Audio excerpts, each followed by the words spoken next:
অবশেষে প্রকাশিত 2023-এর প্রাথমিক টেটের ফল। 2,80,000 পরীক্ষার্থীর মধ্যে মাত্র 6,754 জন পাস। পাশের হার 2.5%-এরও কম। নিয়োগের দাবিতে 2022-এর টেট উত্তীর্ণদের আন্দোলনের রণক্ষেত্র বারাসাত। তৃণমূল সাংসদ বিধায়কের গাড়ি ঘিরে বিক্ষোভ, পুলিশের লাঠিচার্জ।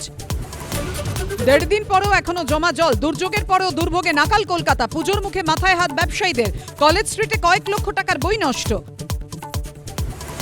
জমা জলে ডুবে ফের রাজপুর সোনারপুর পুরসভায় মৃত্যু। হাইড্রেন পরিষ্কার করতে গিয়ে তলিয়ে গেলেন অস্থায়ী পুরকর্মী। বেশ কিছুক্ষণ পরে দেহ উদ্ধার। আরজি করে পোস্টিং দিতে হবে অনিকেত মাহাতোকে। রাজ্যের সিদ্ধান্ত খারিজ করে জানিয়ে দিল হাইকোর্ট। মানা হয়নি এসওপি, জানালেন বিচারপতি। এই লড়াই এগিয়ে নেওয়ার জন্য আমি বদ্ধপরিকর থাকব। দ্বিতীয়ায় দক্ষিণ কলকাতা একের পর এক পুজো উদ্বোধনে মুখ্যমন্ত্রী। সপ্তমী থেকে নবমী সারা রাত চলবে মেট্রো। পঞ্চমী থেকেই বাড়তি পরিষেবা।